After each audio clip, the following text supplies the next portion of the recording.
ये हमला किया गया है यूक्रेन के द्वारा रशिया के ऊपर। उनके 5 एयरबेस पे हमला, बड़ा ही घातक हमला है। सस्ते ड्रोन से ऐसा हमला जिससे बिलियंस ऑफ डॉलर्स उनके जेट्स हैं वो तबाह कर दिए गए हैं। पुतिन ने बकायदा बयान दिया है और कहा है कि अब हम वो बम चलाएंगे जिन बमों में सूरज की गर्मी होती है, हम राख कर देंगे।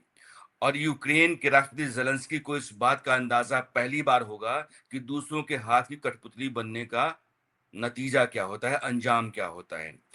हम टारगेट तय कर रहे हैं। ये यूक्रेन के बाहर भी हो सकता है। आप सोचो कि क्या रशिया को पता नहीं है कि ये यूक्रेन नहीं कर रहा है, ये यूक्रेन से करवाया जा रहा है? उनको पता है। ये तो पिछले 3 साल से रशिया पेशेंस दिखा रहा है। जो पुतिन पहले से कहते थे, ओर्शनिक जो वेपन है, इसके पास 500 करीब रखे, मैक 10 की स्पीड है। दुनिया में ऐसा कोई मिसाइल शील्ड नहीं है जो ओर्शनिक को इंटरसेप्ट कर सकता। ये कन्वेंशनल और न्यूक्लियर वेपन दोनों कैरी करेगा। ये MIRV है, तो मल्टीपल न्यूक्लियर वॉरहेड से कन्वेंशनल वॉरहेड्स को कैरी करके जा सकता है। ऐसा माना जाता है एक ओर्शनिक एक कंट्री को बर्बाद करने के लिए काफी है। अगर ओर्शनिक का यूज हुआ, जो पुतिन के पास 500 रखे हैं, न यूरोप न अमेरिका, किसी के पास उसका कोई काट नहीं है। अभी तक तो यूएस और वेस्टर्न कंट्रीज मजे ले रहे थे, लेकिन अब टाइम आ चुका है कि उनको अपने मजे का या उनको स्वाद चखाने का रशिया पूरी तैयारी कर रहा है। और ऐसा लग रहा है कि रशिया पूरी तैयारी कर चुका है वर्ल्ड वॉर 3 की। आपको पता है कि यूक्रेन ने रूस के ऊपर अब तक का सबसे बड़ा हमला किया है। उस हमले में रूस के 40 विमान, फाइटर जेट्स और TU सीरीज के जेट्स जो न्यूक्लियर वॉरहेड्स कैरी करते हैं, बहुत दूर तक जाकर के मारते हैं, वो सब बर्बाद हुए हैं। और यह ड्रोन हमला था। इसके बाद दोनों देशों के बीच में बातचीत चल रही थी, लेकिन बातचीत अब कहाँ आ गई है, इसका अंदाजा आप लगाइए कि पुतिन ने बकायदा बयान दिया है और कहा है कि अब हम वो बम चलाएंगे जिन बमों में सूरज की गर्मी होती है, हम राख कर देंगे। और यूक्रेन के राष्ट्रपति ज़ेलेंस्की को इस बात का अंदाजा पहली बार होगा कि दूसरों के हाथ की कठपुतली बनने का नतीजा क्या होता है, अंजाम क्या होता है। हाँ, हम बम गिराएंगे, हम कैंजल मिसाइल जो है, जो 5 मैक की रफ्तार से चलती है, इनकी आवाज से 5 गुना ज्यादा रफ्तार से चलती है, और वो जहां भी गिरेगी और वॉरहेड जो हमारा न्यूक्लियर होगा, वो वॉरहेड वहां 4000 डिग्री सेल्सियस टेम्परेचर पैदा करेगा, राख कर देंगे सेकेंड भर में। हम टारगेट तय कर रहे हैं। ये यूक्रेन के बाहर भी हो सकता है। यह बयान जो है दुनिया में एक बड़ी तबाही और तीसरे विश्व युद्ध का आधार है, उस तरफ इशारा कर रहा है। आपको अब दुनिया किस तरफ जाती हुई दिख रही है? सबसे पहले जो ये घटना है, ये एक ऐसी घटना है, इसमें आपने हर लक्ष्मण रेखा को लांघ दिया है, हर रेड लाइन को क्रॉस कर दिया है। क्योंकि साइबेरिया और ये जो इनके फॉरवर्ड बेसिस थे, जहां ये TU-22 या TU-95 या TU-22M जो हाइपरसोनिक लॉन्ग रेंज बॉम्बर से रखते थे, ये माना जाता था साइबेरिया का क्षेत्र, और ये बॉम्बर्स दुनिया की पहुंच से दूर है। आपकी बात, जो अटैक किया गया है, ये किया गया कि कुछ ड्रोन्स को रशिया में इन्फिल्ट्रेट कराया गया, ट्रक लाई गई, ट्रक में उनको लाद दिया गया, लकड़ी की केसिंग में, बाकायदा ट्रक एयरबेस के पास जाता, उसका ऊपर का वो कंटेनर का दरवाजा सा खुल जाता, एक एक करके ड्रोन निकलता है।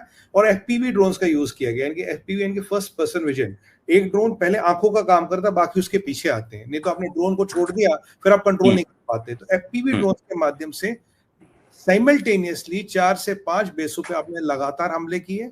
कोई 4000 किलोमीटर दूर है, कोई 800, कोई 900 किलोमीटर दूर। और आपने 1-2 मिनट में, जब रशियंस के पास कोई मौका नहीं था रिएक्ट करने का, आपका क्लेम है, यूक्रेन का क्लेम है 41 ये लॉन्ग रेंज बॉम्बर्स। आपका क्लेम है कि हमने उनके कुछ न्यूक्लियर मिसाइल्स को भी संभवतः ध्वस्त किया है। और हमारा जो नुकसान हमने किया, जो यूक्रेन का था, $7 बिलियन का है, और 34% रशिया की मारक क्षमता को ध्वस्त कर दिया। और एक A-50 जो इनका आइज इन द स्काई है, बड़ा जबरदस्त है, उसको भी हमने ध्वस्त कर दिया। ये बहुत बड़ी चोट है। हाँ, यूक्रेन की, और ये बहुत बड़ी चोट है। और सबसे विडंबना वाली बात यह है राणा जी की, ये जो अटैक हुआ है साइबेरिया में, जहां सबसे घातक अटैक हुआ है, जिसके वीडियो भी हमारे सामने देखे, उससे FSB का हेडक्वार्टर शायद कुछ ही मीटर दूर था। तो रशियन इंटेलिजेंस के हेडक्वार्टर के साथ बेस है, बेस में अटैक होता, ट्रक आता, खुलता, दबादब ड्रोन गलते हैं, रशियन इंटेलिजेंस का हेडक्वार्टर साथ है। और सवाल ये है, आज अपने न्यूक्लियर बॉम्बर्स को अटैक किया तो कल को न्यूक्लियर आर्सेनल भी तो वहीं कहीं है ना। देखिए अगर न्यूक्लियर बॉम्बर है तो आर्सेनल भी आसपास ही है। बिल्कुल, तो बिल्कुल। क्या अगर ये न्यूक्लियर बॉम्बर पे सेंध लगाएगी, कल को न्यूक्लियर आर्सेनल पे भी सेंध लग सकती है। तो पुतिन के पास अब ताबड़तोड़ एक्शन के सिवा कोई विकल्प नहीं। और उसमें यूक्रेन कहता है कि मैंने 18 महीने से तैयारी की है। सवाल ये है राणा जी, इतना अटैक यूक्रेन की औकात ही नहीं। इसमें नेटो मिला है, इसमें यूरोप के देश मिले हैं, इसमें अन्य शक्तियां मिली, इसमें डीप स्टेट का हाथ भी हो सकता है। मैं यही आ रहा था, यूक्रेन के बूते की बात नहीं है, यूक्रेन ये कर ही नहीं सकता है। तो सुमित फिर कहां कौन देश हो सकते हैं? नेटो कंट्रीज होंगे, लेकिन कौन से कंट्रीज? देखिए इसमें राणा जी जो शक जाता है सीधा सीधा यूके पे जाता है। इसमें कहीं ना कहीं जर्मनी को थोड़ी मिर्ची लगती थी। इसमें आपका स्पेन इन्वॉल्व हो सकता है, इसमें आपका पोलैंड, और इसमें आपका ये रोमानिया जैसा देश की मदद से। क्योंकि अगर आपको ये अटैक करना, आपको उसके आसपास के देश पकड़ने पड़ेंगे रशिया के। अगर ड्रोन स्मगल करना है, पहले बाजू के नेटो कंट्री में लाओगे, वहां से स्मगल करोगे। मैं मानता हूं ये रशिया में होने वाला सबसे बड़ा सबोटॉज है। इसे मैं रशियन ट्रोजन हॉर्स बोलूंगा। जैसे ट्रॉय में एक ट्रोजन, एक वो लकड़ी का घोड़ा अंदर घुसाया था और उसने तबाही मचा दी थी। तो रशिया को वैसे ही लांग दिया गया है, पर धोखे से और किसी की सबोटॉज के कारण। पर पुतिन को इतना बड़ा सिक्योरिटी ब्रीच सहना और इतना बड़ा नुकसान सहना, और पुतिन की हताशा देखिए, रशिया कुछ नहीं कर पाया। अब पुतिन का जो निशाना होगा, मैंने इसमें 10-12 चीजों का अध्ययन किया, मैं आपको बताता हूँ ये कहाँ कहाँ जा सकता है।